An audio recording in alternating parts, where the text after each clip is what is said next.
Finally guys আমি ready হয়ে গেলাম। সো তোমরা গেস করো তো আজকে আমি কোথায় যাচ্ছি, দেখি তোমরা পারো কিনা। গাইজ আপনারা যারা ঋতুকে মিস করছেন, আসলে ঋতু খুবই অসুস্থ, ঋতু ফুল ফেস অ্যালার্জি দিয়ে একবারে ফুলে গেছে। সো ঋতুকে এখন বাসায় রেস্ট করতে হবে, আর এমন তো অবস্থায় আসলে বাইরে নেওয়া পসিবল না। দিন শেষে দেখবো যে মানুষ ওকে নিয়ে ট্রল করবে, তো আমি চাই না আমার বোনটাকে নিয়ে কেউ ট্রল করুক, ও বাসায় থাকুক সুস্থ হলে ইনশাল্লাহ বিয়েতে অ্যাটেন্ড করো। আপনারা দোয়া করেন ঋতুর জন্য, কারণ ওর ফেসটা আসলে অনেক বাজে অবস্থা। গাইজ আমরা সবাই রেডি হয়ে গেছি, আমাদের বাসা সবাই আজকে আমাদের সাথে আমার ভাইও নাচবে। গাইজ সবাই দেখেন, তাড়াতাড়ি এখন টিকটক আপলোড দেন। গাইজ আমরা কিন্তু বিয়ে বাড়িতে চলে আসছি, বাট এখনো কোনো গেস্টই আসে নাই। আমরা আজকে এত এত এত ফাস্ট, ও মাই গড। ও রে সেই ডান্স তো, বাট ওদের সমস্যা, ওরা নাচতে নাচতে ভুলে যায় কোন গানে নাচতেছে। এই যে একজনে দেখছেন অলরেডি ভুলে গেছে, সে পারতেছে না। ও সেই কি পারছো পারছো, যারা পারে না তাদের বাদ দাও। কি হলো আশা, মন খারাপ কেন? গাইজ দেখেন কি অবস্থা, আজকে প্রচুর পরিমাণে বৃষ্টি আসতেছে। ওরা এত কষ্ট করে ডান্স প্র্যাকটিস করছে, যদি না নাচতে পারে। তুমি হাসতেছ আর আমরা কান্না করতেছি সবাই।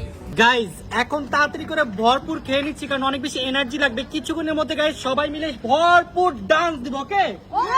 হ্যাঁ আমিও নাচবো, তুই আমারটাও খাস তোরটাও খাস, যে কোনো একটা খা। কারণ জীবনে বেশি এনার্জি লাগবে, জীবন কিন্তু গাইজ আজকে সেই লেভেলে ডান্স দিবে। আপনাদের সাথে একটু পরে আমি শেয়ার করবো।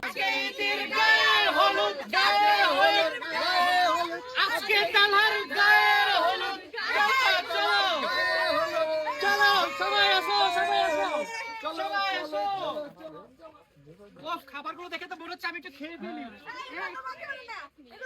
আরে আমি খাবো না, এমনিই বললাম। গাইজ এখন আমাদের বউয়ের এন্ট্রি হবে।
গাইস ফাইনালি আমরা এখন সুযোগ পাইলাম ইতি আর তালহাকে হলুদ দেওয়ার জন্য। আমরা তো অনেক বেশি এক্সাইটেড, চলো। দেখতে দেখতে ইতিরও বিয়ে চলে আসলো, আর আজকে আমরা ইতিকে হলুদ দেব। আমার তো বিশ্বাস হচ্ছে না এত তাড়াতাড়ি যে সময় কেটে যায়। তুই আইসা আগে ধামরে কেন? ব্যাগটা অনেক ভার হয়ে গেছে। না না দেখি দেখি দেখি দেখি ওর পকেটটা দেখেন ভাই, ওর পকেট একবারে ফুলে গেছে। দেখো এটা করে দিতে পারে, তুই ছোট বোন। আরে পারবো। চলো এখন আমরা হলুদ দেওয়া শুরু করি। হলুদ কোথায়?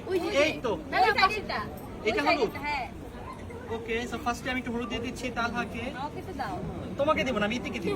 তারপর দিয়ে দিলাম ইতিকে। নাও তুমি একটু দাও ওদের। গাইস দেখতে দেখতে আমার ছোট বোনটা বড় হয়ে গেল আর ছোট বোনকে তালহা নিয়ে যাবে এটা কিন্তু আমার একদম এখন এই খুশিতে মিষ্টি খাওয়া বোনকে তাড়াতাড়ি না তাড়াতাড়ি। না মিষ্টি না মিষ্টি তো একটু খাইতেই হবে, অনেক একটু হইলো, কষ্টে 8 কেজি কমছি। জাস্ট একটু খাও, বেশি না। নাও গাইস লজ্জা পাচ্ছে কেন? আমার বোনের আরো 10 কেজি বেড়ে যাক আমিন আমিন নিচে মোটা হইছে দেখে আমারও মোটা বানাবা। যা না, না, খুশি তালহা হলাম, খাও। আমি মোটা হইলাম তাও এই তোমাদের একটু ফলও খাওয়া উচিত। ফলই খাওয়া উচিত। রাইট রাইট নাও তুমি একটু খাও। আই নো তোমাদের ফল খাইতে খাইতে অবস্থা খারাপ হয়ে গেছে, সো কেক খাবা একটু, একটু খাওয়াই দেই। কি বলো, সামনে এত কিছু না খাইলে কেমন? We are okay. ঠিকই তো এত কিছু আনছি তোমরা খাচ্ছই না এটা আমাদের একটু খাওয়া উচিত, কি বলো? হ্যাঁ তুমি কি খাবা? তো এখন ফাইনালি আমরা ঈদের জন্য আর তাহলার জন্য সালামি নিয়ে আসছি। তো বল, এখন তোমরা তোমরা ডিসিশন নাও, কে কতগুলো নিবা। আমি আপনার শালি না, আমার বেশি দেওয়া উচিত। যেহেতু ইতি আমার শালি, তাই ইতিকে আমি সবচেয়ে বেশি দিব। ওকে ওকে নাও। আর এটা হচ্ছে তাহলার জন্য। Clap clap. এটা কি এই কি হওয়া? কেন, তুমি খুশি না? বোনের সাথে এটা করলা ওকে বেশি ভালোবাসে, এর জন্য ওকে আমি একটা দিছি। আমার তো ব্যাগই নেই আর ব্যাগ ছাড়া আসছে কেন? ওকে বের এই করো। এই তাতে আমি থাক ইতি, তুমি মন খারাপ করো না, তোমার জন্য আমি আরো একটা নিয়ে আসি। নাও। ও মাই গড, একটা মাত্র শালি, তোমার জন্য তো একটু ডিফারেন্ট প্ল্যান থাকবেই। নতুন একদম নতুন টাকা। Thank you so much. Welcome. Okay, thank you তোমাদের দুজনকে অনেক অনেক বেশি। দাও। শুভ কামনা শুভ কামনা। থ্যাংক ইউ সো জীবন মাচ। হয়ে উঠুক সুখে काला चश्मा जचता तेरे मुखड़े पे जैसे काला धूल जचता है तेरे चेहरे पे पानी का गाँव से ज्यादा नहीं तो 10 बार ফাইনালি আমাদের